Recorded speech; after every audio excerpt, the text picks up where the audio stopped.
Hey there, and welcome to Dark Creaky TV. If you're new, hit that subscribe button for spine-tingling Reddit creepypasta stories that are perfect for a night of chilling thrills. Don't forget to share your thoughts in the comments below. Thanks for watching, and let's get into tonight's stories.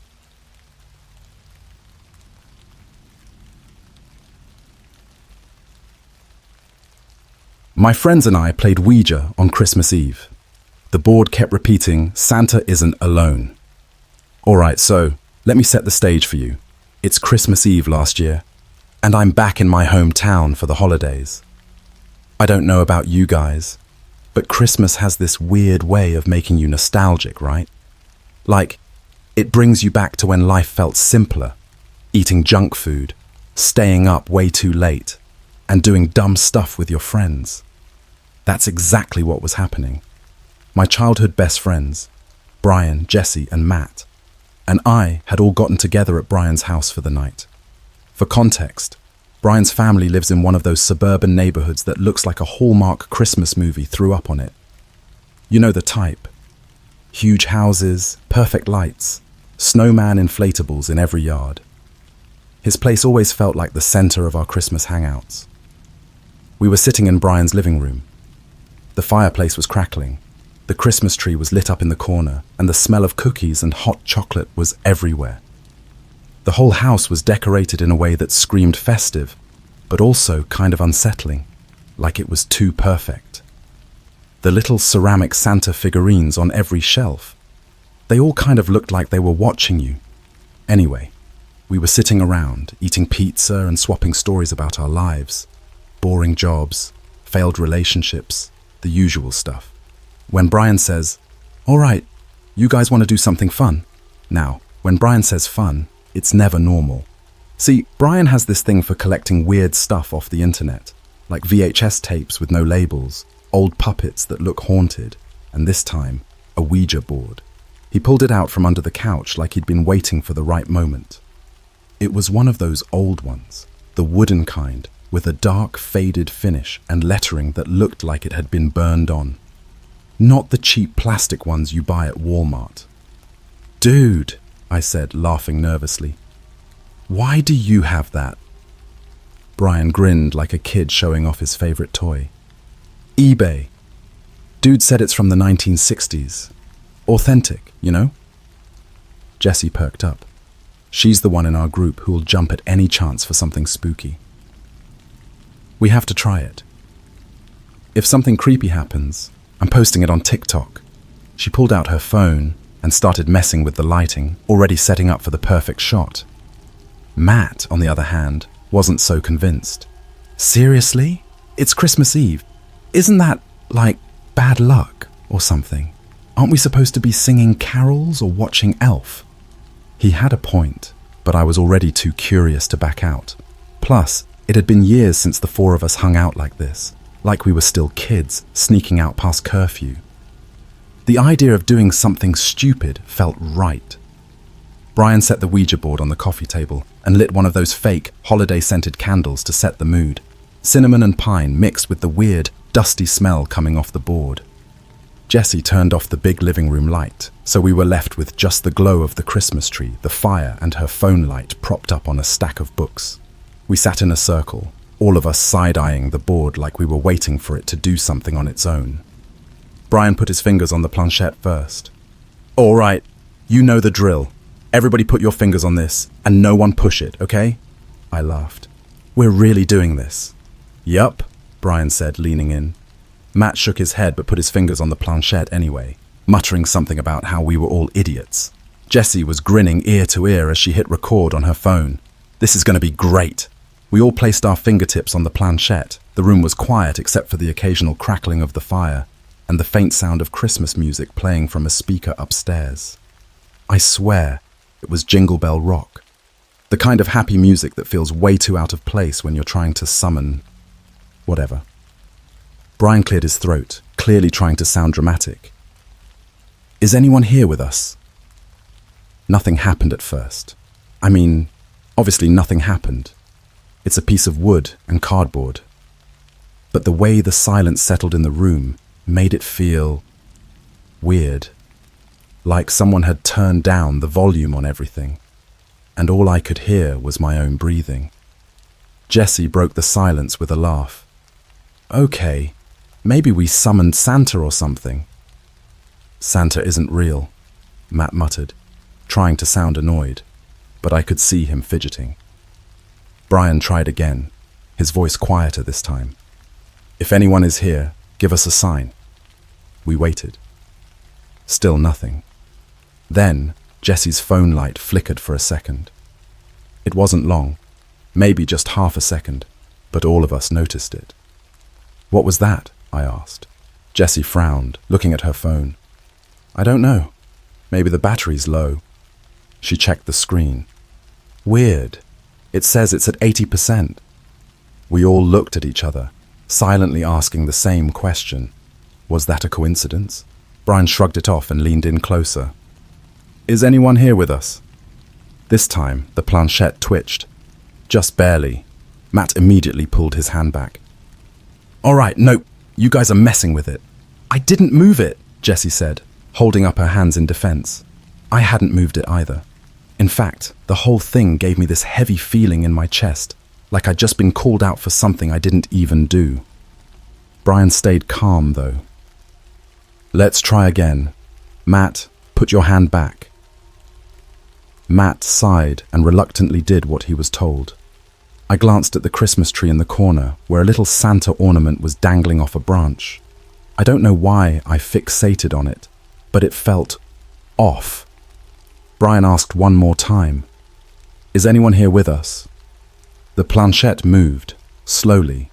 It slid over to the corner of the board where the word yes was printed. We all froze. No one's moving it, I whispered. Jessie shook her head, her eyes wide. I swear I'm not. The room felt different now, like the air had gotten thicker. Outside I could hear the wind picking up, rattling the window a little. I glanced at the Santa figurines on the shelves. I know it sounds dumb, but I swear one of them looked like it was tilted slightly more toward us. Brian, still playing it cool, asked, What's your name? The planchette didn't move right away. Then it started to slide, letter by letter. Santa. We all stared at the board. Jessie let out a nervous laugh.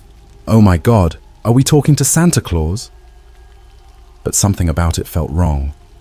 I glanced back at the little Santa ornament on the tree and realized it was swaying slightly, like someone had bumped the branch. Brian asked the next question, his voice quieter now. Santa, are you alone? The planchette jerked so fast, I thought one of us had shoved it. It moved to no. That's when Jessie's phone light turned off completely, plunging the room into darkness except for the glow of the fire and the Christmas tree. Brian, I whispered, my heart pounding. What does that mean? The planchette started moving again, and this time it spelled out two words.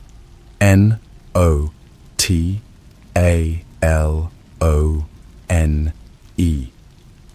For a second, none of us said anything.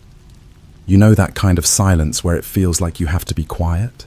Like when you're in the dark and you're scared that if you make noise, something will hear you?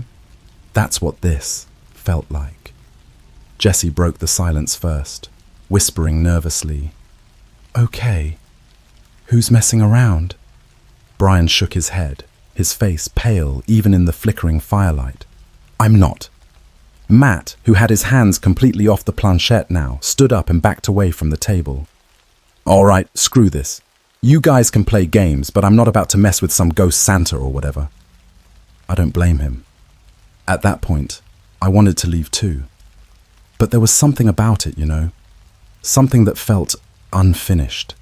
Like we'd opened a door we didn't know how to close and walking away wouldn't fix it. Jessie looked at her phone, which was still dead. Guys, my phone was fine. This doesn't make any sense. She held down the power button, but nothing happened. It's completely off now. That's not funny, I said quietly, even though I knew no one was laughing. My hands were still on the board, and so were Brian's. Brian, ask it something else. He hesitated. Like what? I don't know why I said it. but the words just came out. "Who's with you?" The planchette jerked hard, like someone had smacked it. Jessie gasped, her hand flying up to her mouth. Brian's knuckles turned white as he held onto it, his voice barely audible when he said, "Are you guys seriously not moving it?" "No," I whispered, my eyes glued to the board. It started moving again. Slower this time, dragging across the board as if whatever was answering was taking its time. BELOWW. Below. We all stared at it. Brian spoke first, his voice cracking. "What does that mean? Below what?" Matt was still standing near the couch, arms crossed and trying to act tough, but I could tell he was freaked out. "It means you're all idiots for playing with this thing." He glanced at the floor beneath us. The fire popped loudly in the fireplace and we all jumped. For a split second, I could have sworn I saw a shadow move along the floorboards beneath the coffee table. It wasn't from the fire. No one was moving. Brian didn't ask another question. Instead, he let go of the planchette and pulled his hands away like it was burning him. "Okay, we're done." "Agreed," I said immediately. Jessie grabbed her phone and tried to turn it on again. Still no luck. "This is seriously freaking me out. Maybe we should just put the board away." Matt was already heading toward the kitchen, muttering, "I'm getting another drink. You guys are insane." Brian sighed and closed the Ouija board, sliding it back into its box and shoving it under the couch. But even after he did, I still felt it. This pressure in the room, like something was still lingering there, watching us. Jessie finally gave up on her phone and tossed it onto the couch. "This sucks. I was going to post that video." "What video?" Brian asked. "The one I was recording before my phone died," she said. The board moving, obviously. We all stared at her. "Jessie," I said slowly, "the light turned off before the board moved. You didn't record anything." She frowned, then picked up her phone and swiped at the screen. "I started recording before that. I'll show you as soon as..." She froze. "What?" Brian asked. Her face turned pale, and she flipped her phone toward us. The screen had finally turned back on, but it wasn't normal. It was glitching, static flashing across the display, cutting in and out. Then a video started playing by itself. It was dark and grainy, but I recognized the angle, the Ouija board, lit by the Christmas tree in the background. The sound was low, just muffled shuffling and our voices asking questions. But then the camera jolted like something bumped into it, and the screen froze for a second before a faint voice came through. It wasn't ours. The voice was low, like someone whispering into a microphone that was way too close. It said, "Not alone." Then the video cut off completely. None of us moved. I swear to God, we were all holding our breath. That voice, "Not alone," wasn't muffled or distant this time.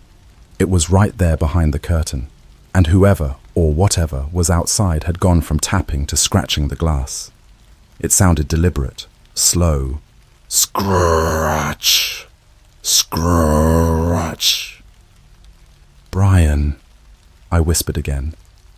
"What the hell is that?" Brian didn't answer.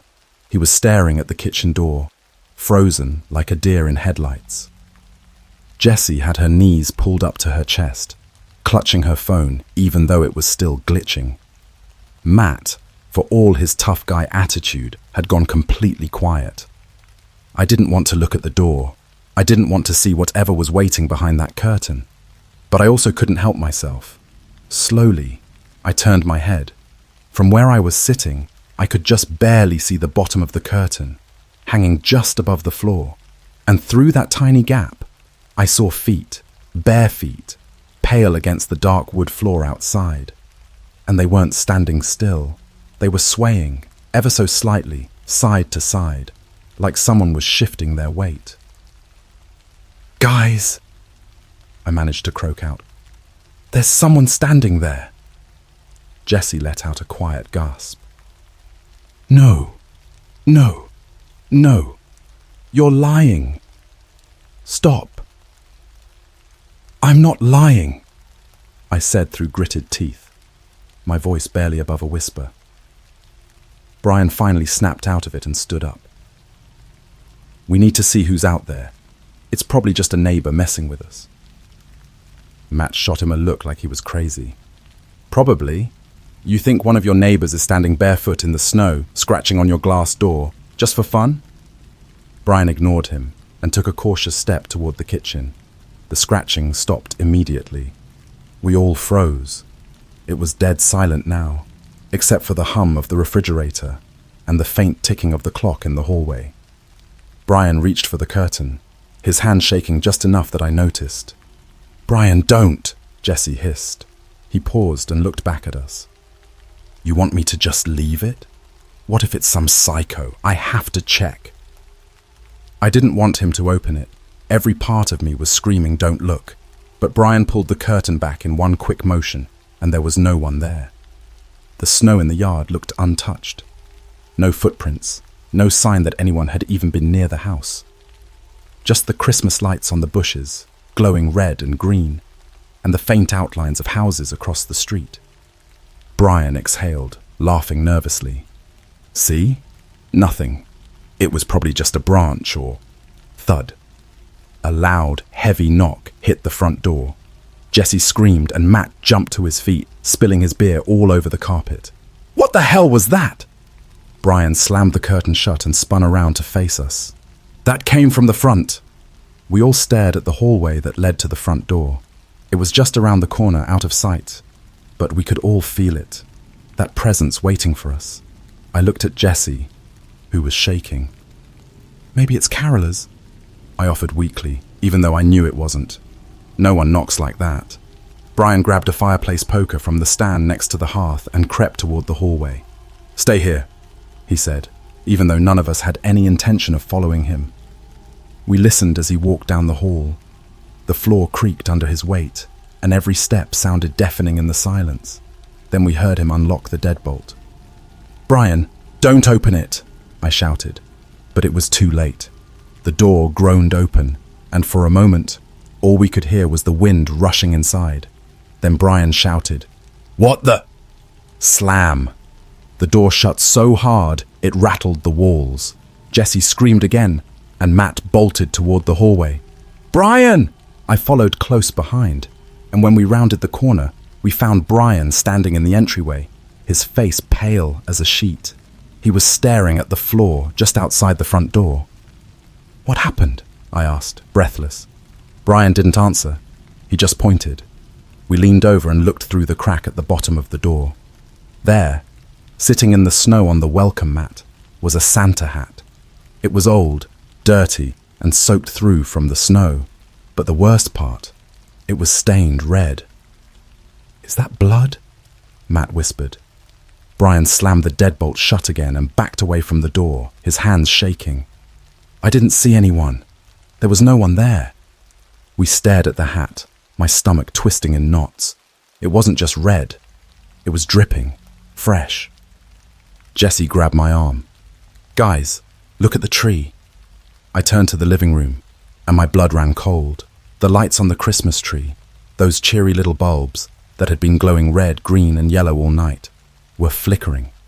Not all at once, but rhythmically, like someone was turning them off and on in a pattern. And that's when I realized it was Morse code. "What the hell is happening?" Matt choked out. Jessie had tears in her eyes as she pulled up a Morse code chart on her glitching phone. "It's spelling something." We waited as she decoded the flickers. It felt like it took forever, but finally she whispered the words, "Let me in." The lights blinked once, then turned off completely. The Christmas tree lights stayed off, leaving the room darker than before. The only light now came from the fireplace, and even that seemed dimmer, like the flames were shrinking. For a long moment, no one said a word. We were all just frozen, staring at the dead tree, trying to process what Jesse had just said. "Let me in." Matt was the first to break the silence. "Okay, I'm done. I'm out. This is too much." He turned toward the hallway like he was ready to grab his coat and leave. But Brian shot him a look that stopped him cold. You think it's safer outside? Brian asked quietly, his voice shaking. Matt hesitated, his face pale. I'm not staying here. Where are you gonna go, huh? I added. You saw that thing, or whatever out there. You really think it's just going to let you leave? Jessie grabbed my arm and whispered, What if we call someone? The cops? Brian pointed at her phone.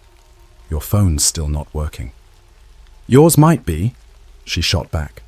Brian pulled his phone out of his pocket and turned on the screen. The signal icon in the corner flashed for a second, then disappeared entirely. No service. Great, he muttered. Matt groaned, running his hands through his hair. Okay, this is stupid. It's just some idiot playing a prank on us, that's all this is. What about the Santa hat? I shot back. And the scratching, and the lights? He didn't answer. He couldn't, because he knew I was right. Suddenly, we all jumped at the sound of footsteps. Slow, deliberate footsteps. On the roof. Thud, thud, thud. Is that a deer? Jessie whispered, her voice trembling. Too heavy, Brian said, barely audible. We all stared up at the ceiling. The sound moved slowly from one side of the house to the other, like someone was pacing back and forth. Then it stopped directly above us. I don't know why, but in that moment, the image of Santa popped into my head. You know, the classic version. Big red suit, boots on the roof, sack full of toys. Except in my mind, this wasn't a cartoon Santa. This one was wrong. Tall and thin, with limbs that were too long and a face I couldn't quite picture but knew I didn't want to see. The thought made my skin crawl. Matt, probably trying to prove he wasn't as scared as he clearly was, whispered, I'm going outside. Matt, no, Jessie hissed. I'm serious, he said. If it's some punk messing with us, I'll scare them off. If not, I'll, run to the neighbors and call for help.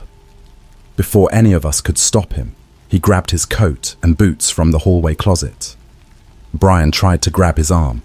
Matt, don't be an idiot! Matt shrugged him off and pulled open the front door. The cold wind hit us like a slap in the face, rushing through the house and snuffing out the fire in the hearth. Just like that, we were plunged into near total darkness. Matt stepped outside, his boots crunching loudly in the snow. See? Nothing. He turned back to us, grinning like he was trying to convince himself. It's just... Thud. Something landed on the ground behind him. We all froze. Matt's smile disappeared. Slowly, he turned his head to look. I couldn't see much from where I stood, but I could make out a tall figure, just on the edge of the light spilling from the doorway. It was standing perfectly still, but its shadow stretched across the snow like it was moving. Matt, I whispered, come back inside. Matt didn't move. His whole body had gone stiff. Matt! Brian said louder this time. The figure stepped forward. That's when I saw it properly for the first time. It looked like Santa, but it wasn't. The suit was there, red and white, but faded and dirty, like it had been left in a basement for decades. The beard was wrong too. Too long, too matted, hanging in strands down to its chest. Its face was in shadow, but the shape of it, I can't even describe it. It was just off. And its arms, oh God, its arms. They hung down to its knees, the gloved hands dragging in the snow as it walked. Matt stumbled backward, finally snapping out of it. What? What the hell? The figure tilted its head slowly to one side. Then it spoke.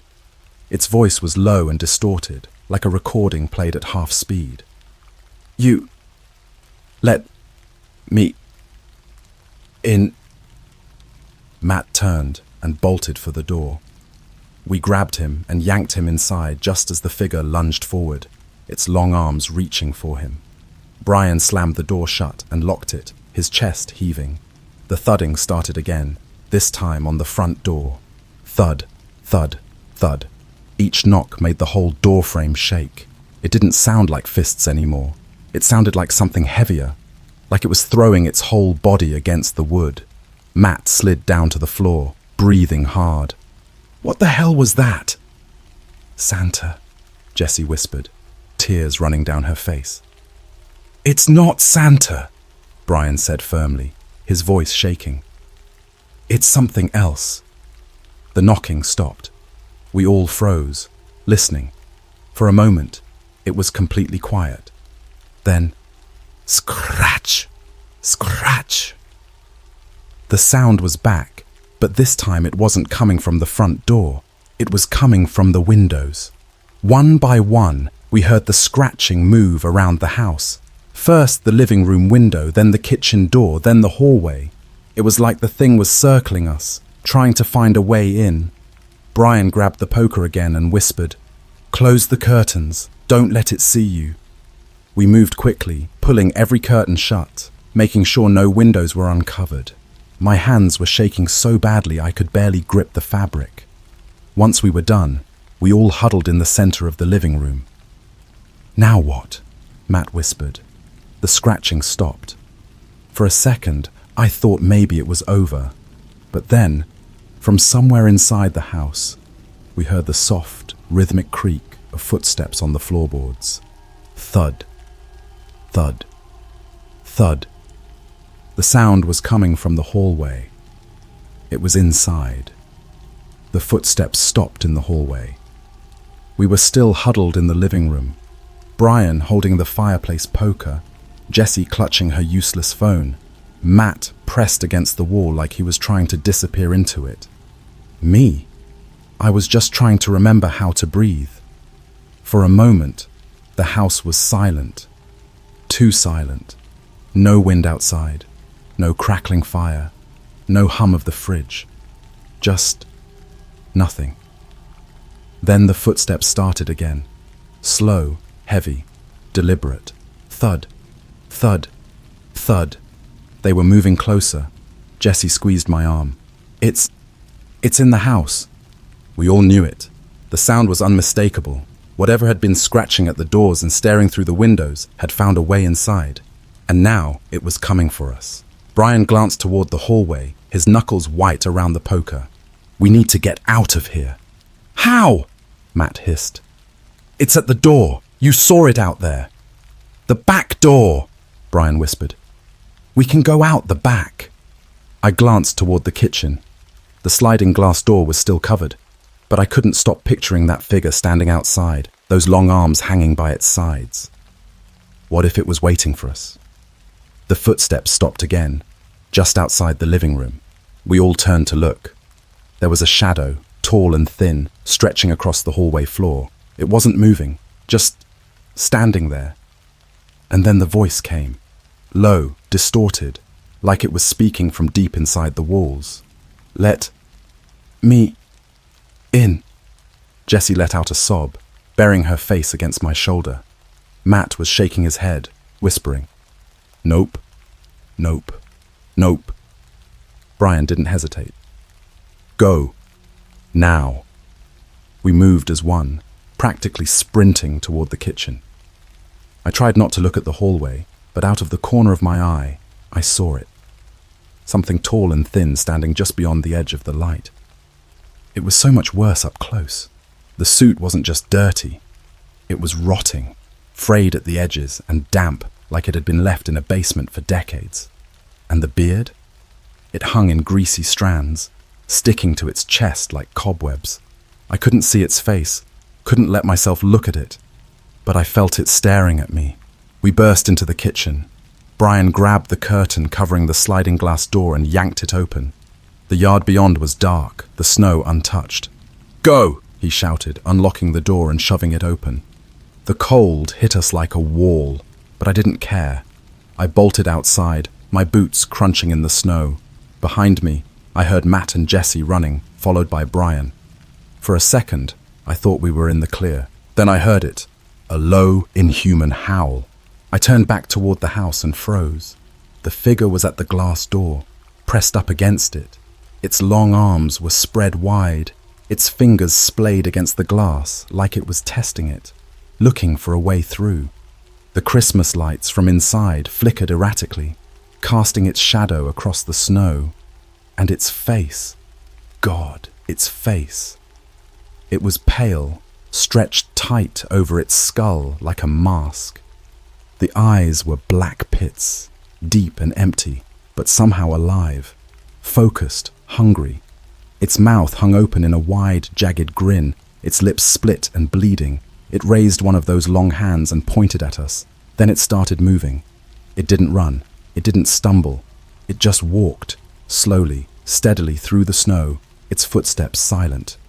"Where do we go?" Jessie screamed. Brian pointed toward the woods, at the edge of his property. "The neighbors! Run!" We took off, slipping and stumbling as we ran. I didn't dare look back, but I could feel it behind us, pacing, following, just fast enough to keep up, but not close enough to catch us. It was toying with us. The woods were dark, the trees casting long shadows across the snow. We crashed through branches and bushes, barely able to see where we were going. Jessie tripped once, but Matt grabbed her and pulled her up. Finally, after what felt like forever, we saw a light, faint and warm through the trees. "The neighbors!" Brian shouted. We sprinted toward the house, barreling into the backyard and pounding on the back door. "Help! Let us in! Please!" A man, middle-aged, in pajamas, opened the door, looking confused and alarmed. "What's going on? What are you kids doing out here?" "Let us in!" Matt shouted. "Please! There's something—" I turned to look back at the woods. The tree line was dark and silent. It was gone. We tumbled inside, gasping for breath. The man stared at us, bewildered. What happened? Brian tried to explain, something about someone in his house, someone following us, but he was rambling. The man frowned and said he was calling the police. We sat in his living room, shivering and shaken, waiting for the cops. When they got there, they searched Brian's house. They didn't find anything. No footprints outside, no broken windows, no sign that anyone had been there at all, except for one thing, the Santa hat. It was still sitting on the welcome mat, soaked in something dark and sticky. The cops brushed it off, said it was probably a prank, maybe some local kids messing around, but I could tell they didn't really believe it. We stayed at the neighbor's house that night. None of us wanted to go back. The next morning, Christmas morning, Brian's parents came home to find their living room trashed. Furniture overturned, decorations smashed, the Christmas tree lights still blinking in that slow, rhythmic pattern. When Brian told them what happened, they didn't believe him. None of our parents did. They said we were drinking, that we scared ourselves, that it was just Christmas Eve jitters. But we know what we saw. And the worst part? I've been hearing noises at my own house ever since. Soft, slow footsteps in the middle of the night, scratching at the windows. And last night, I woke up to a sound at my front door. Thud, thud, thud. I looked through the peephole, but there was no one there. Just a Santa hat sitting on my welcome mat. I haven't touched it. I haven't gone outside. But I know what it wants. It wants me to let it in.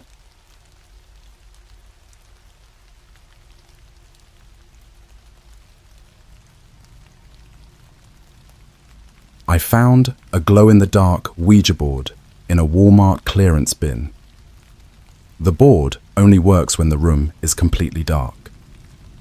All right, so let me just say, up front, I'm not the kind of person who goes looking for trouble. I'm not into ghost hunting or creepy abandoned buildings. I like normal, boring stuff like video games, TikTok, and grabbing Starbucks after class. So when I tell you this story, I need you to understand that I didn't ask for any of this. It just happened.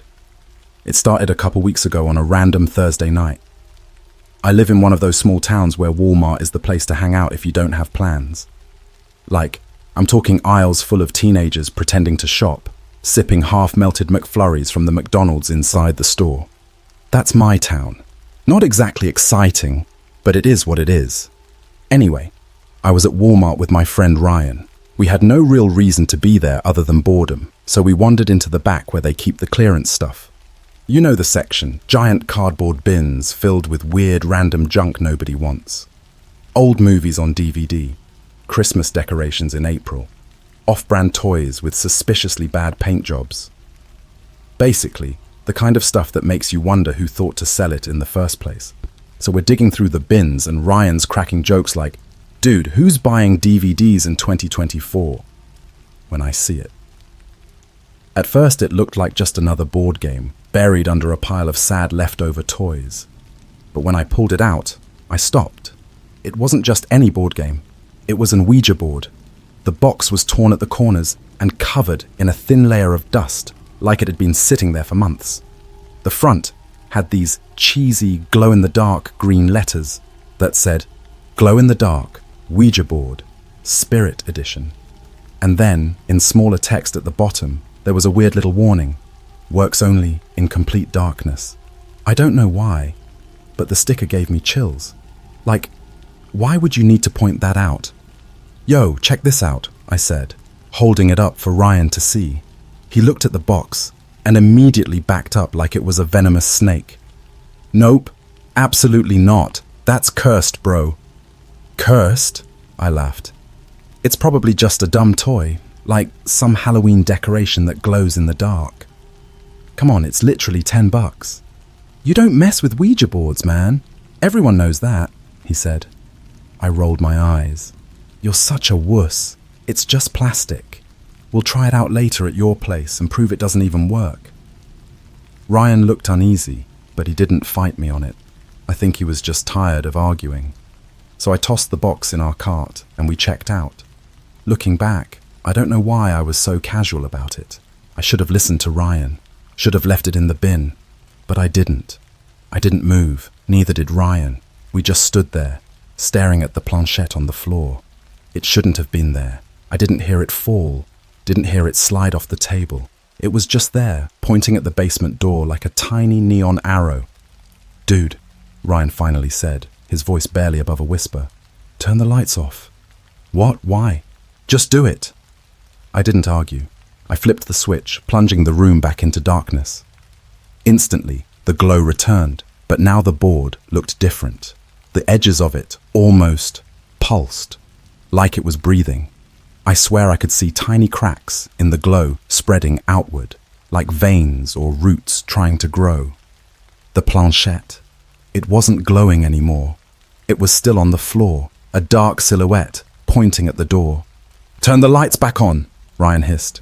This time, I didn't hesitate. I slapped the switch and the glow disappeared. Everything was back to normal, or at least it looked normal. I bent down to grab the planchette, trying to play it cool. "Okay, so that was weird." The basement door creaked. Ryan and I both jumped. I dropped the planchette and it clattered against the floor. The door hadn't opened all the way, but it had moved, just enough to let out a soft groan. The thing is, Ryan's basement door doesn't creak. I'd been in and out of it all night grabbing snacks, and it didn't make a sound. "Wind?" I said, but it was more for me than for Ryan. "There's no wind in a basement," he shot back, his voice shaky. We both turned to look at the board. It sat there innocently, like it hadn't just freaked us out. The faint, unnatural glow was gone. I glanced at the door again, half expecting to see someone, or something standing there. But it was empty. "Let's get rid of it," Ryan said. "What?" "The board. We're throwing it out." "You're overreacting. It's not just anything," he snapped. The thing moved on its own. The door creaked. "I don't care what you think is happening. That's not normal." He wasn't wrong. My brain was scrambling for a rational explanation, but I couldn't find one. The planchette, the door, the way the board glowed. None of it felt right. It wasn't the kind of scary you see in movies where you're being chased by a monster or something jumps out at you. It was quieter, more subtle, like the air was pressing in on us. We grabbed the board, stuffed it back in the box, and climbed the basement stairs. I didn't realize until we were halfway up how fast we were moving, almost running, like we were being chased. Ryan opened the front door, stepped out onto the porch, and tossed the box into the yard. It landed with a dull thud in the grass. "There, done," he said. We both stood there, watching it. The glow didn't come back. The box just sat there, dark and motionless, under the dim light of the street lamp. We went back inside, but the house didn't feel the same. It was like a weight had settled over everything, a kind of heaviness in the air that made it hard to breathe. Ryan flopped down on the couch and turned on the TV, trying to distract himself. I sat next to him, pretending to be into whatever stupid Netflix show he'd put on. But I couldn't stop glancing at the window. From the couch, I could just barely see the yard outside. The box was still there. About 20 minutes passed, maybe longer. Ryan was starting to doze off when I noticed it. The basement door. It was open. Not all the way, just a crack. Enough to see the darkness behind it. "Ryan," I whispered. He didn't answer. I grabbed his arm and shook him awake. "Ryan, the basement door." He blinked, confused. Then he looked. We both stared at it for what felt like forever. I kept telling myself it was just our imagination. The board was outside. It couldn't be anything else. "Lock it," Ryan muttered. "What?" "The door. Go lock it." "You lock it? It's your stupid board." We argued for a few seconds before I finally sighed, stood up, and crept toward the basement door. My heart was pounding so hard I could hear it in my ears. The closer I got to the door, the colder the air felt. By the time I reached the handle, I was shivering. I grabbed it and slammed the door shut. It made a loud thunk that echoed through the house. I turned the lock, holding my breath, waiting for something to happen. Nothing did. When I turned around, Ryan was staring at me, his face pale. "Why is it so cold in here?" he asked. I didn't have an answer. I didn't want one. We decided to sleep in the living room with all the lights on. Ryan grabbed some blankets, and we camped out on the couch, keeping the TV on as background noise. We didn't talk about the board. We didn't talk about the basement door. At some point, I drifted off. I woke up to the sound of footsteps, soft, slow footsteps coming from the basement. I froze. My eyes shot open, and I lay perfectly still, listening. The steps stopped. Then I heard the creak of the basement door. I turned my head just enough to look at the doorway. The basement door was open, wide open. I nudged Ryan awake, but he was already sitting up, staring at the same thing I was. We didn't say a word. We didn't have to. I heard the footsteps again, but this time they were coming up the stairs. One step, then another, and another. I couldn't move. I couldn't breathe. The footsteps reached the top of the stairs. Then they stopped. For a long moment, nothing happened. Then, slowly, the floorboards in the hallway creaked. Something was walking toward the living room. Ryan grabbed my arm and whispered, "The board's still outside. It's still outside." I didn't answer. I just watched the hallway, my entire body frozen. The footsteps stopped right outside the living room doorway. And then, nothing. No sound, no movement. The house was silent. We sat there, waiting, for what felt like hours. But nothing came through the doorway. Eventually, the first light of morning crept through the windows, and the footsteps were gone. When we finally worked up the courage to look outside, the board was gone. The box was still there, ripped open and empty. We never found the board, but sometimes, at night, Ryan swears he still hears footsteps in the basement. And once, when I was home alone, I heard something creak outside my bedroom door. When I opened it, there was nothing there. But on the floor, in the dark, I thought I saw something glowing. After that night at Ryan's house, we didn't talk about the Ouija board for a while. I guess neither of us wanted to admit how badly it messed us up. I mean, how do you explain something like that? Hey, a Walmart Ouija board haunted my friend's basement and then vanished into thin air. Yeah, nobody's buying that. I avoided Ryan's house for a while after that.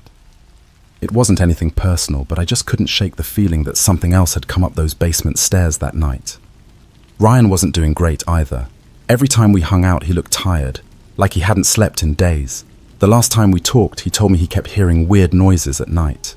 "It's like footsteps, dude, in the hallway," he said. "But when I check, there's nothing there. It's like something's messing with me." I tried to play it off like it was nothing. "Maybe you're just paranoid. That board's gone, right?" Ryan nodded, but he didn't look convinced. About 2 weeks later, things started getting weird for me. It was a Thursday night, and I was home alone. My parents were out for dinner, and my sister was at a friend's house, so I had the whole place to myself.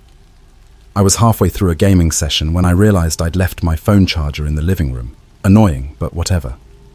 I paused the game, grabbed a flashlight because my house has this habit of randomly blowing out light bulbs, and made my way down the hallway. When I stepped into the living room, I stopped cold. The glow was back. At first, I thought I was seeing things, like my brain was playing tricks on me because I was alone and tired. But no, sitting dead center on the living room carpet was the Ouija board. It wasn't glowing brightly, just faintly enough that I could see it in the dark.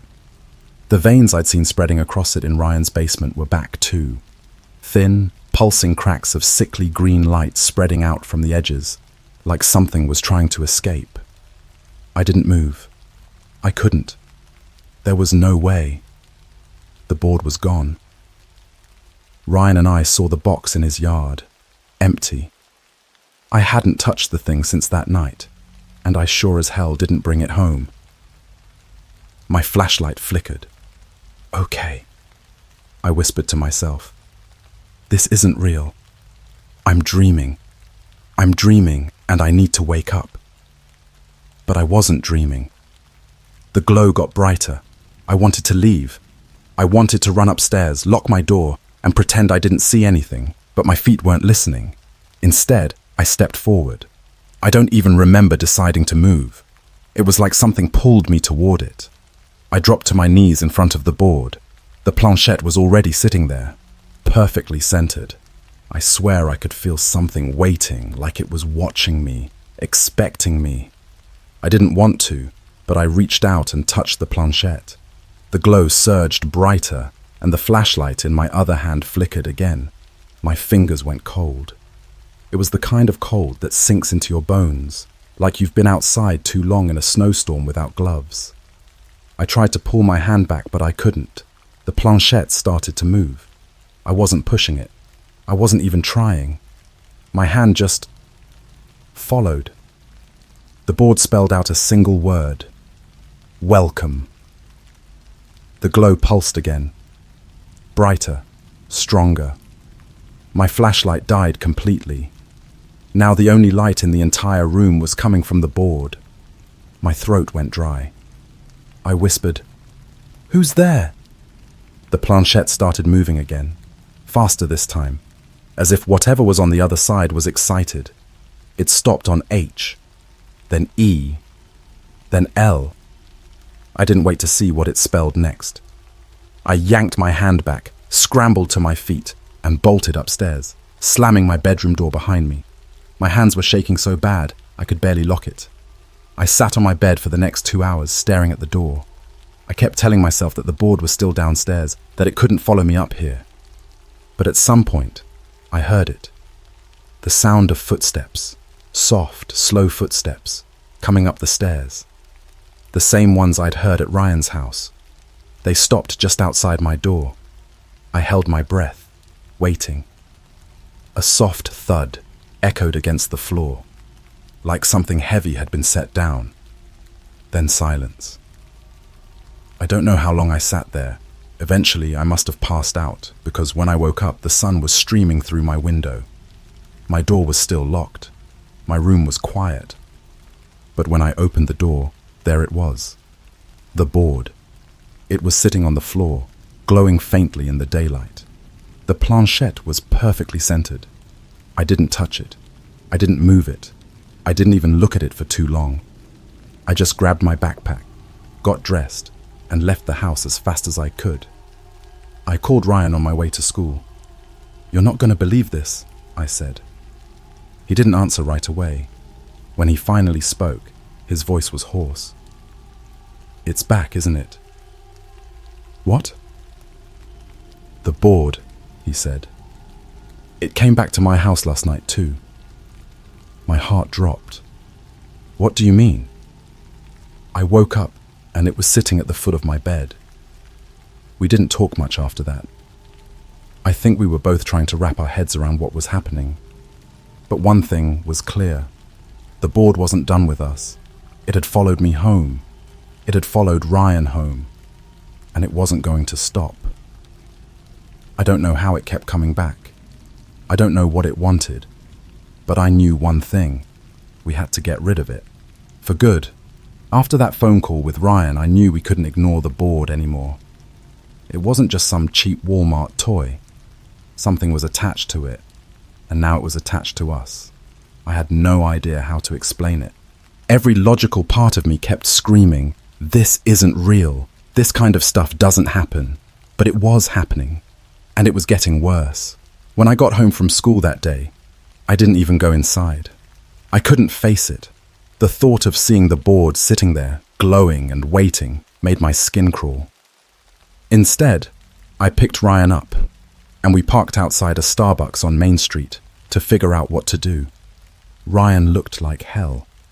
Dark bags under his eyes, twitchy, like he hadn't slept in days. "It's been moving," he muttered. "What?" I asked. "The board. When I'm not looking at it, it moves on its own. I wake up and it's in a different room. It's always glowing too, even in the light." I felt sick. I hadn't told him this yet, but something similar had happened at my place. After I left for school, I came back home to find the board in my room on my desk. I'd locked my door before I left. I was the only one with the key. "All right," I said, trying to keep my voice steady. "We need to get rid of it, like for real this time." Ryan nodded slowly. "How, though? We already threw it out once. It just came back." "I don't know," I admitted. "But we have to try something." Ryan stared down into his half-empty coffee cup. "What if it doesn't let us get rid of it?" I didn't have an answer to that. We started with the obvious. Fire. We drove out to an empty field on the edge of town, somewhere nobody would bother us. It was one of those wide, open areas where all you can see for miles are dry grass and a couple of sad-looking trees. The sun was setting by the time we got there, and the air felt heavy, wrong. It wasn't cold, but both Ryan and I were shivering as we got out of the car. The board sat in the back seat, tucked inside a garbage bag. Even through the thick plastic, I swore I could see the faint glow seeping through. Ryan pulled it out and dropped it in the center of the field. The board landed face up, and the planchette was already there, centered, waiting. "Let's do this," I said, pouring lighter fluid all over the board. It soaked into the cardboard, and for a second, I thought I heard a hiss. I paused, staring at it. "You good?" Ryan asked. "Yeah," I muttered, shaking it off. "It's nothing." I struck a match and tossed it onto the board. The fire caught instantly, flames curling around the edges, turning the glow into something twisted and flickering. For a moment, I felt relief. The thing was burning. We were free. But then the fire died, just like that. The flames didn't flicker out or spread to the grass. They just stopped, like someone flipped a switch. The board sat there, perfectly intact. The glow was brighter now, pulsing like a heartbeat. Ryan backed up. Nope, this isn't happening. I couldn't take my eyes off the board. "It's not burning." "Why isn't it burning?" "I told you," Ryan said, his voice shaking. "It won't let us. We tried everything. We smashed it with a baseball bat until our arms ached. But when we stopped, the board didn't have a scratch on it. We threw it into a pond, watching it sink beneath the murky water, only to find it waiting for us in the trunk of my car an hour later. At one point, Ryan grabbed a shovel and said, "We're burying it." We dug a hole at the edge of the field so deep I thought we'd hit the center of the earth. We dropped the board inside, covered it with dirt, and left as fast as we could. The next morning, I woke up to a faint glow under my bed. I didn't even need to look. I knew what it was. That night, Ryan and I sat in his living room, both of us too drained to speak. The board sat on the coffee table between us, glowing faintly. The room felt colder than it should have been. Even with all the lights on, shadows seemed to gather in the corners. "We can't get rid of it," Ryan whispered. "There has to be a way," I said. "We've tried everything. It won't leave us." I looked at him. He wouldn't meet my eyes. "Then what do we do? Just live with it?" Ryan finally looked up, and I swear something had changed in him. "No," he said. "We figure out what it wants." "What do you mean?" "We use it." I stared at him. "Are you serious?" He nodded slowly. "Maybe it'll leave us alone if we give it what it wants." I didn't want to do it. Every instinct in my body screamed at me to say no. But I was desperate. I was tired. I wanted this nightmare to end. "Fine," I said. "But if something happens, we're stopping." Ryan didn't respond. He just grabbed the planchette, and we both placed our fingers on it. The glow surged brighter, filling the room with a sickly green light. My fingertips went numb, the same freezing cold sinking into my bones as the planchette started to move. "Who are you?" I asked. The planchette slid slowly across the board. "HERE. Here?" I whispered. "What does that mean?" Ryan's hands started shaking. "Ask it what it wants." I didn't want to, but I forced the words out. "What do you want?" The planchette didn't hesitate. "YOU." The room went silent. Ryan let go of the planchette, backing away like it had burned him. I stared at the board, my pulse pounding in my ears. "It wants us," I whispered. That night, I couldn't sleep. I kept seeing that word in my head. You. The board wasn't just haunting us, it was claiming us. And somehow, I knew it wasn't going to stop until we gave in. But I wasn't going to let that happen. I was done running. I had a plan. The night I decided to end it, I knew there was no turning back. Ryan was barely speaking to me at this point. After the last time we used the board, something in him had cracked. He looked hollow, like he'd given up. I wasn't far behind him. I hadn't slept in days. I couldn't. The second I closed my eyes, I'd hear it. Footsteps in the hall, a soft creak of my bedroom door, a faint thud, like something heavy had been set down next to my bed. Every night, the board would be waiting for me when I woke up. It didn't matter if I locked my door. It didn't matter where I slept. I could burn it, bury it, throw it into the lake, and it would always find its way back. Always glowing, always waiting. I was done running. That Friday, I called Ryan. "Come to my house," I said. "We're finishing this." "Finishing what?" he asked. His voice was flat, empty. "The game," I said. "We're going to ask it how to end this. For good." There was a long pause. Then he said, "You're insane." "Maybe," I replied, "but I'm not letting it take us." Another pause, then a quiet. "I'll be there in 10. Ryan showed up looking worse than ever. His skin was pale, his eyes sunken. I don't know how I looked, but it couldn't have been much better. We didn't say a word as we went into my basement. I'd already set up the board in the center of the floor. I didn't even bother turning the lights on this time. I knew the board would glow. The room was cold, colder than it should have been. I could see my breath in the air. Ryan sat down across from me. "Are you sure about this?" "No," I admitted, "but we don't have a choice." We both put our fingers on the planchette. The glow flared to life, filling the room with that awful pulsing green light. "Who are you?" I asked, my voice trembling. The planchette moved. HERE. "We know you're here," Ryan said bitterly. "What are you?" The planchette started moving faster. OLD, I shivered. Old? The board didn't stop.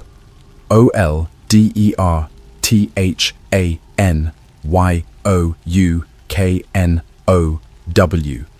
Ryan looked at me. "It's playing with us." I ignored him. "Why us? What do you want?" The planchette froze for a second like it was thinking. Then it moved. BLOOD. Ryan yanked his hands away. "No, I'm done. I'm out." "Ryan, wait. I said I'm done." He stood up and backed toward the stairs. "This thing is evil, man. We can't win. It's..." Thud. We both froze. The sound came from the top of the basement stairs, slow, heavy, like something had been dropped. Thud. It came again. We turned to look at the door. I could see a shadow stretching across the bottom, long and warped by the faint light of the hallway. Thud. It was closer now. Something was on the other side of the door. Ryan looked at me, his face pale. What do we do? I didn't answer. I couldn't.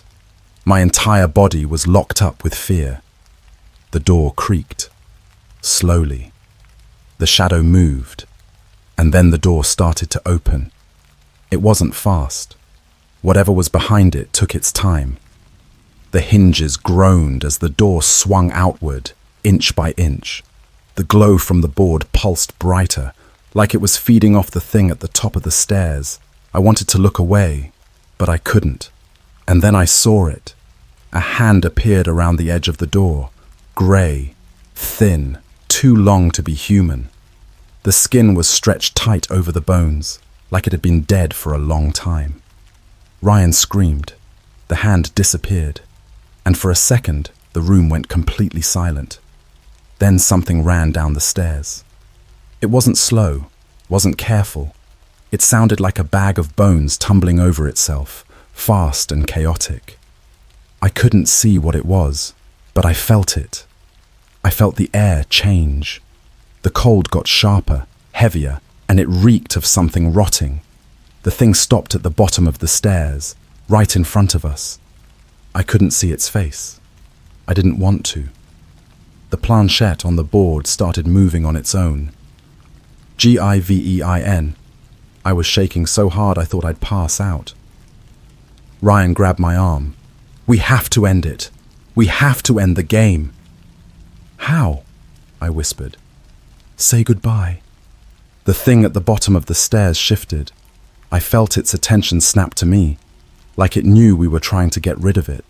The glow on the board was pulsing so bright it hurt my eyes. Goodbye, I whispered. My voice cracked. Goodbye, goodbye, goodbye. The glow flared, one last blinding pulse, then went out. The room plunged into darkness. The cold lifted. The smell disappeared. The thing was gone. Ryan and I didn't move for a long time. We just sat there in the dark, shaking. Finally, I stood up and turned on the light. The board was still there, but the planchette was off it now, lying upside down on the floor. The glow was completely gone. Is it over? Ryan whispered. I didn't know. We burned the board again that night. This time, it burned. The flames ate through the cardboard like it was soaked in gasoline. It turned to ash in minutes. We stood there, watching it smolder, neither of us saying a word. It's been 3 weeks now. I haven't seen the board since. But sometimes, late at night, I still hear things. The soft creak of footsteps in the hallway, the faint groan of a door that doesn't move. And sometimes, just for a second, I think I see a faint green glow under my bed. I don't know what we summoned that night. I don't know what older than you know meant, or why it chose us. But I do know this. If you ever find a glow-in-the-dark Ouija board in a clearance bin at Walmart, leave it there. Some things aren't meant to be played with.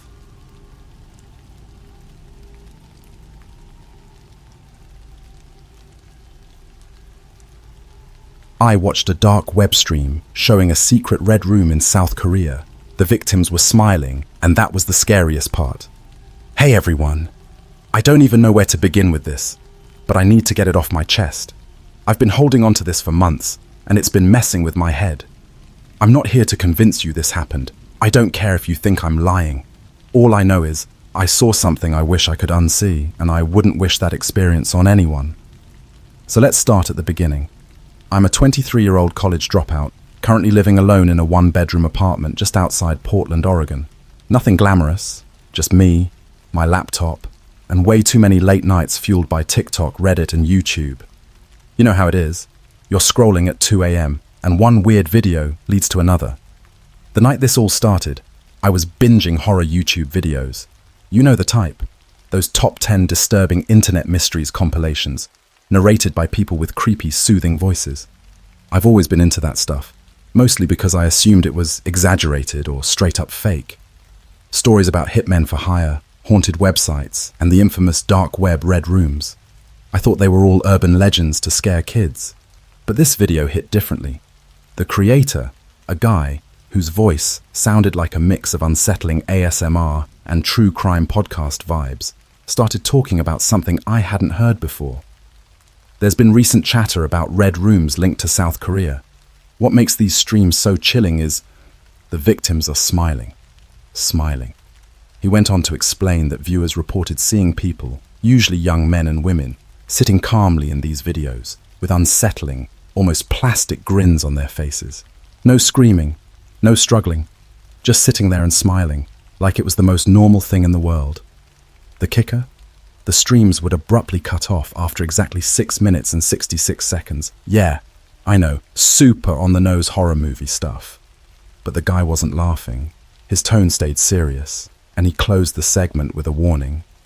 If you come across one of these links, don't click it. Some doors aren't meant to be opened.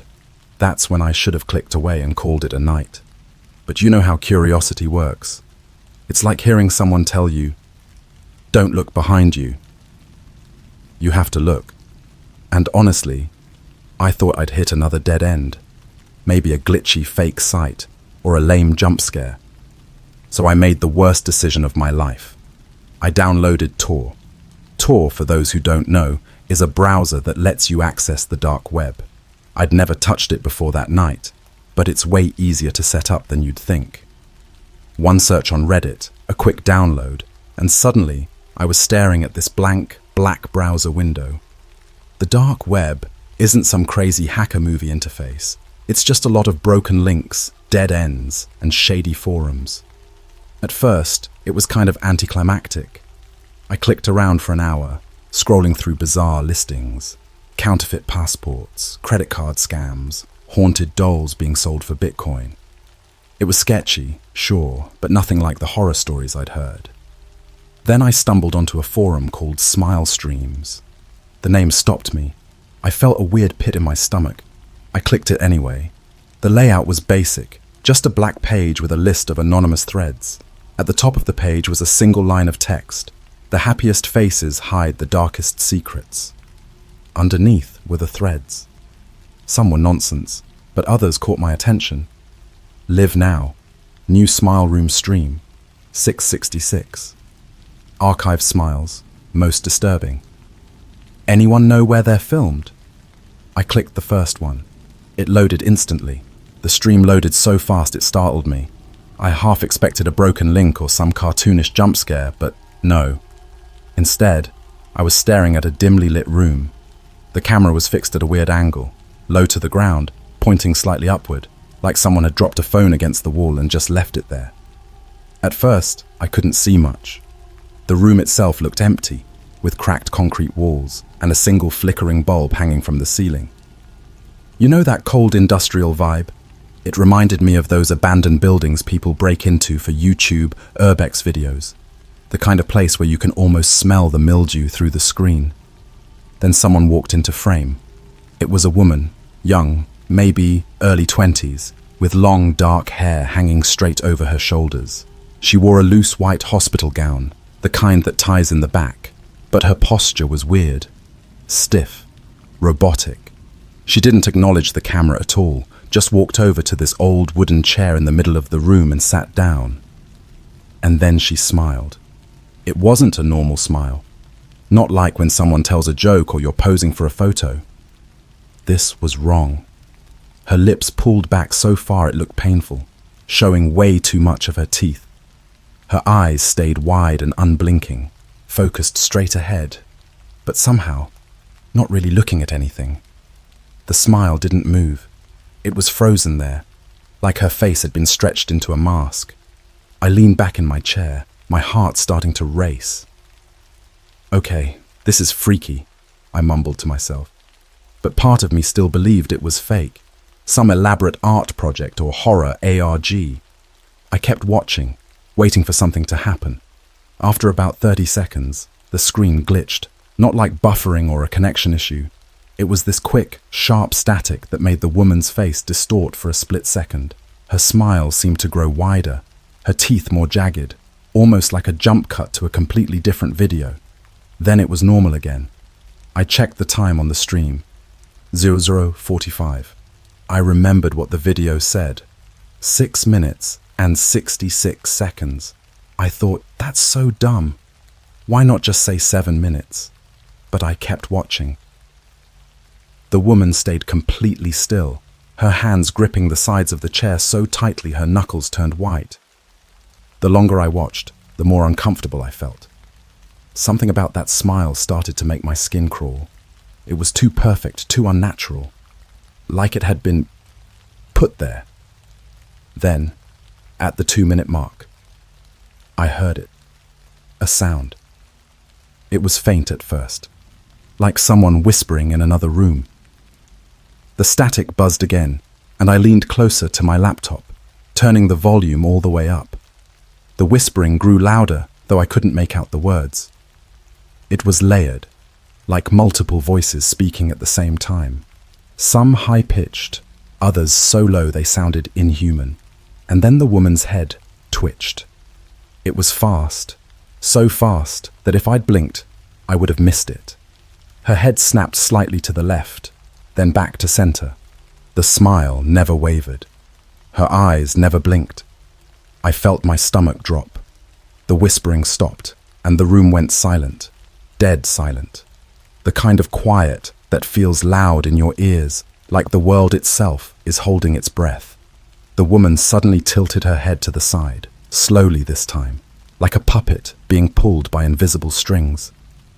I swear I could hear the faint sound of her neck cracking, and then she turned to look directly into the camera. I jumped back so hard, I almost fell out of my chair. She'd been staring straight ahead the whole time. But now it felt like she could see me. Her eyes were dark, hollow, and unblinking, and that smile, that goddamn smile, was still plastered across her face. The timer read 04:02. I tried to close the stream. I hit ESC, tried clicking the X in the corner, even pressed Alt F4. Nothing worked. The browser stayed frozen, the woman's face filling my entire screen. Then she started moving. Slowly she stood up from the chair. Her arms hung limp at her sides, but her head stayed tilted at that unnatural angle. She took a single step toward the camera, and the screen glitched again. For a fraction of a second, her smile warped into something monstrous, her jaw unhinged, stretching impossibly wide, with rows of teeth like needles. Her eyes turned completely black, like twin holes in her skull. And then she was back to normal, frozen mid-step, staring into the camera. I swear I stopped breathing. I just sat there, gripping the edges of my desk, waiting for something, anything to happen. The timer hit 06 and quote. The whispering started again, louder this time. I couldn't understand the words, but it sounded frantic, like hundreds of voices screaming at me all at once. The static grew worse, distorting the woman's face into flashes of that thing I'd seen before. And then, as the timer hit 06:66, the stream cut to black. I sat there in the dark, my ears ringing. My heart felt like it was going to beat out of my chest. For a second, I thought my laptop had crashed, until a final message appeared on the screen. They're watching. Smile. I slammed my laptop shut so hard the sound echoed through my empty apartment, like I'd cracked a bone. My room was pitch black except for the faint orange glow from the streetlights outside, filtering through the blinds. I sat there for a second, frozen. My heartbeat was pounding in my ears, so loud it almost drowned out everything else. Almost. Because I could still hear it. The whispering. It wasn't coming from my laptop anymore. No, this time, it felt like it was in the room with me. It was quiet, faint, like someone was standing just a few feet away, muttering words I couldn't understand under their breath. I forced myself to turn my head toward the window. I don't even know why. I think it's just some primal instinct to look where the sound is coming from. And that's when I saw it. At first I thought it was a trick of the light, a dark silhouette just outside my window, standing perfectly still. My apartment's on the second floor, and there's no balcony or fire escape, so I tried to tell myself it was impossible. Maybe it was a tree branch, or a reflection from a car passing outside, but then it moved. The shadow shifted slightly, and I saw it. A face, pale and expressionless, except for the mouth. It was smiling, that smile, stretched too wide, teeth exposed like someone had pinned the corners of its lips back with invisible hooks. I jumped out of my chair so fast I knocked it over, sending it clattering to the ground. My hands fumbled for the blinds, yanking them down in one quick motion, and the room went dark again. I stood there, panting, waiting for something, anything, to happen. But the whispering had stopped. Silence. I stumbled back and sat on my bed, my head spinning. My brain tried to rationalize what I'd just seen. I'd been staring at a creepy stream for too long. Maybe I was overtired and my mind was playing tricks on me. But deep down, I knew that wasn't it. Because no amount of sleep deprivation could explain what happened next. The first noise was faint, a slow, deliberate tap, tap, tap against the glass. My blinds were closed, but I didn't need to see outside to know what it was. I froze, gripping the edge of my mattress so hard my knuckles turned white. Nope, no way, I'm not doing this. I whispered to myself, trying to convince my body to move, but I felt rooted to the spot. The tapping continued, methodical, patient, like whoever, or whatever, was out there, knew I could hear it and was waiting for me to react. Tap, tap, tap. I couldn't take it anymore. I grabbed my phone from the nightstand and turned on the flashlight, aiming it straight at the window. The tapping stopped instantly. Silence. I held my breath as I slowly crept forward, my light trembling as I raised it toward the blinds. I didn't want to see what was out there, but I had to know. I reached for the edge of the blinds, just enough to pull back a tiny sliver, and peeked through. Nothing. The street outside looked normal. A few parked cars. A light breeze shaking the leaves in the trees. My window was empty. I let out a shaky breath, feeling a wave of relief. Okay. It's fine. There's nothing there. I let go of the blinds and turned back toward my bed. And that's when my phone buzzed. A notification popped up on the screen, making my heart lurch into my throat. I looked down. It was from an app I didn't recognize. A black square with a white smiley face. I swear I didn't have anything like that installed. The message said, "Why'd you close the blinds? I liked watching you." My stomach dropped. My fingers hovered over the screen, shaking. I tried to delete the app, but it wouldn't let me. No option to uninstall, no settings menu, nothing. The smiley face just sat there, grinning up at me. I turned off my phone and threw it onto the bed, backing away like it might explode. And then I heard my laptop. It was open again, the screen glowing faintly. I hadn't touched it since I slammed it shut. I stood there, staring at the flickering light, too scared to go near it. Slowly, the audio crackled back to life, and that whispering sound returned, soft, layered voices buzzing through the speakers. Then a familiar message appeared on the screen, typed out letter by letter. Like someone was writing it live. "We told you to smile." I felt sick.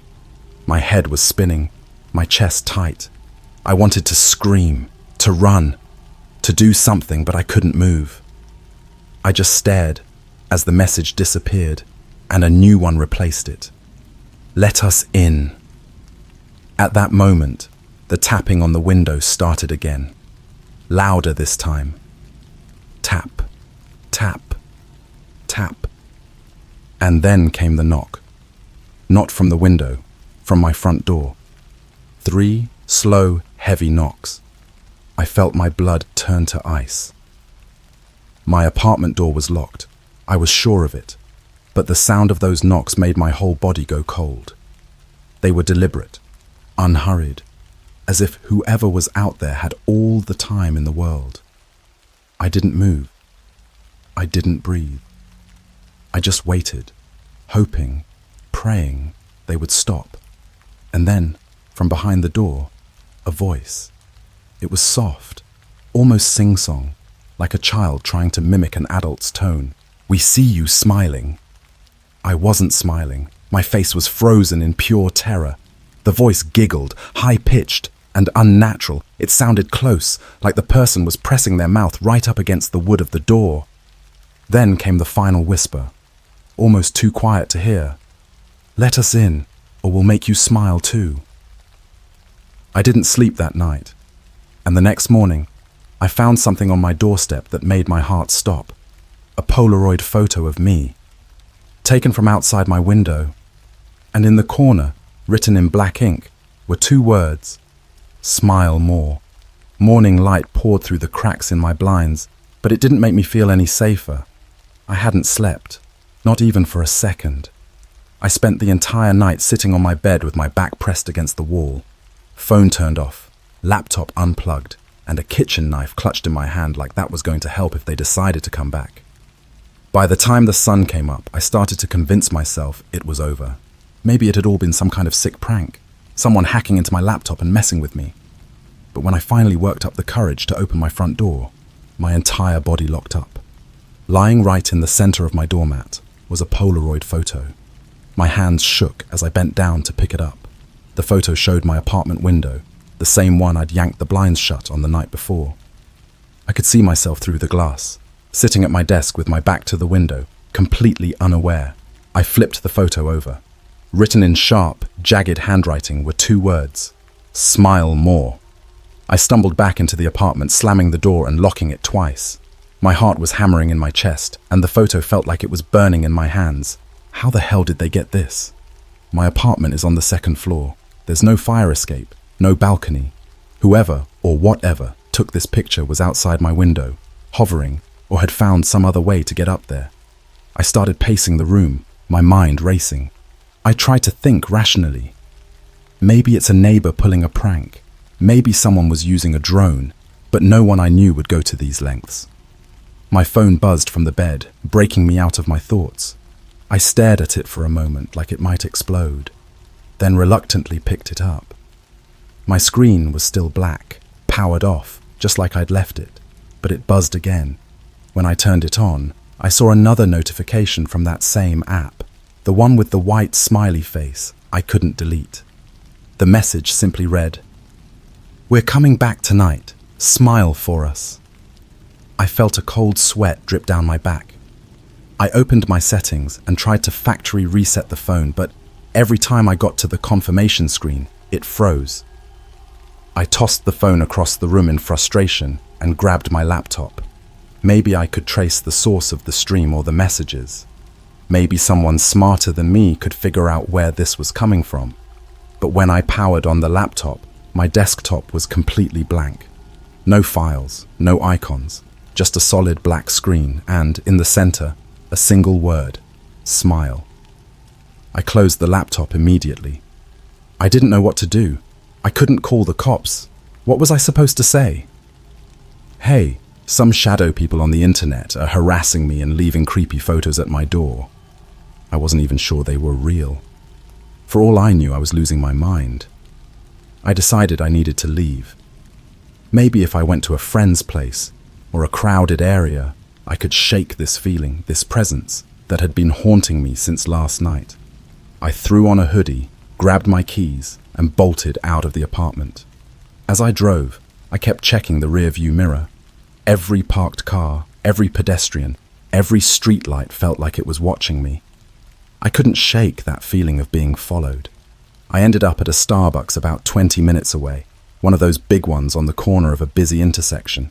I figured I'd sit in a crowded public space, grab some coffee, and try to calm down.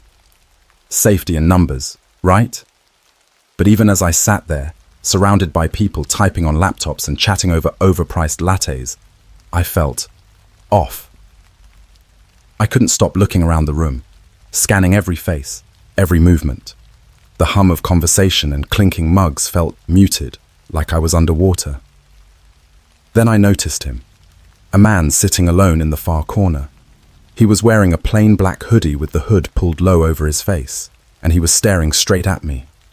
I couldn't see his eyes, but I could feel his gaze like a weight pressing down on my chest. I looked away, pretending to focus on my coffee. My hands were shaking.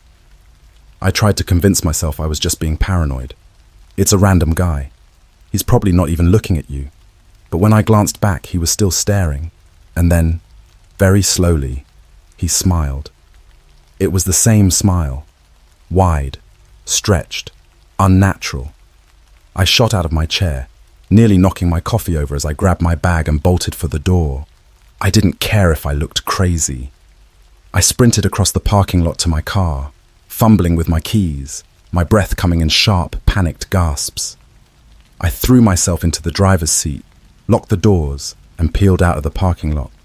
As I sped down the road, I looked in the rearview mirror one last time. The man in the hoodie was standing in the middle of the parking lot, watching my car drive away. And he was still smiling. I didn't go back to my apartment. I drove aimlessly for hours, stopping only to fill up on gas. By the time the sun started to set, I was exhausted. I found a cheap motel a few towns over, one of those dingy places with flickering neon signs and carpets that haven't been cleaned since the 80s. It wasn't much, but at least it wasn't my apartment. I locked the door, pulled the curtains tight, and shoved the armchair in front of the door for good measure. For the first time in almost 2 days, I felt like I could finally breathe. I collapsed onto the bed and stared at the ceiling, my mind racing. I tried to make sense of everything that had happened, the stream, the photo, the messages, that man. But the more I thought about it, the less it made sense. Who were they? Why were they watching me? And why did they keep saying, "Smile"? At some point, I must have drifted off because I woke up to the sound of a knock. 3 slow, deliberate knocks on the motel room door. My stomach twisted into knots. I sat up in bed, staring at the door, my entire body frozen. I didn't move, didn't breathe. The knocking stopped, replaced by something worse. A voice, muffled through the door, soft and sing-song. "We found you." I clamped my hand over my mouth to keep from screaming. The voice giggled, the same unnatural, high-pitched sound I'd heard the night before. Then, slowly, I heard the sound of something sliding under the door. I waited until the footsteps faded down the hall before I dared to move. My hands were shaking as I reached for the piece of paper that had been slipped into the room. It was another Polaroid. This time, it showed me, lying in that very bed, asleep, and in the corner, written in the same jagged handwriting, "You look better when you smile." I didn't stay in the motel after that. I didn't pack my things. I didn't even put my shoes on. The second I saw that Polaroid, I grabbed my keys and bolted, barefoot, breathless, barely able to think. I didn't care where I was going, as long as I was moving. The night air outside was cold, but I didn't feel it. My heart was hammering in my chest like a drumbeat, and my brain was screaming one thing over and over: get away. Just get away. I sped out of the motel parking lot like something was chasing me, which, for all I knew, it was. My hands were shaking so bad I could barely keep the wheel steady, and every time I checked the rearview mirror, I expected to see that man standing in the middle of the road watching me with that impossible smile. For hours, I drove with no destination. The highways were dark and empty, and even the glowing streetlights felt menacing. Every shadow looked like a person. Every car that passed me seemed to slow down just a little too long before disappearing into the night. I knew I couldn't go back to my apartment. I knew I couldn't stay at another motel. I just didn't know what to do. Who could I even call? The police wouldn't believe me. My friends would think I was crazy. I barely believed myself. I eventually ended up at a 24-hour gas station off some nameless exit. It was one of those places that looked like it hadn't been updated in decades. Flickering fluorescent lights, dingy shelves stocked with expired chips, and a cashier who looked like he hadn't slept in weeks. I parked in the far corner of the lot, far away from the pumps and the store entrance. I sat there for a while, just staring at my hands on the steering wheel, trying to steady my breathing. Then I noticed it. On the dash, right in front of me, was a Polaroid photo. I don't know how I didn't see it before. My blood ran cold as I reached for it, my fingers trembling. It was another picture of me, this time in my car. From that very moment, someone had taken it from the outside, looking through the windshield. Written in black ink were the words, "Don't look up." My entire body froze. The air around me felt wrong, heavy. I didn't dare move. I didn't dare breathe. I kept my eyes locked on the photo, as if that could somehow protect me from whatever was outside. But then, I heard it. A faint, rhythmic tapping. Tap, tap, tap. It was coming from the windshield, directly in front of me. I couldn't do it. I couldn't look. I stayed frozen, clutching the photo in my hands like it was a lifeline. The tapping grew louder, more insistent. Then it stopped. For a moment, there was silence. Then came the whisper, soft, drawn out, directly in front of me. "Smile for me," I screamed. I don't even remember starting the car or peeling out of the gas station. All I know is I was driving again, tears streaming down my face, my vision blurry. I wasn't even sure where I was going. All I knew was I needed to be as far away from that thing as possible. But no matter how far I drove, the feeling didn't go away. That presence, it clung to me like a shadow, pressing down on me, waiting. I must have blacked out for a while because the next thing I knew, I was parked on the side of some back road in the middle of nowhere. My phone was lying in the passenger seat, screen on, glowing faintly. The smiley face app was open again. Another notification had appeared. I didn't want to look, I didn't want to know, but I couldn't stop myself. My hands were moving on their own as I picked up the phone and read the message. "There's no point running. We're already inside." I dropped the phone like it was on fire. My breathing was ragged, shallow. I looked around the car, my eyes darting to every shadow, every corner. And then I looked into the rearview mirror. My reflection stared back at me. But something was wrong. I wasn't smiling, but my reflection was. That same wide, unnatural grin. My reflection's teeth were bared in an impossible stretch, like its mouth was being forced open. Its eyes were dark, completely black, like twin holes in its skull, and it was watching me. I blinked, and it didn't move. I screamed and threw myself out of the car, collapsing onto the asphalt. The cold air hit me like a slap to the face, but I didn't care. I just lay there, shaking, trying to remind myself how to breathe. When I finally worked up the courage to look back at the car, the rearview mirror was empty. My reflection was gone. I don't know how long I stayed there on the side of that road.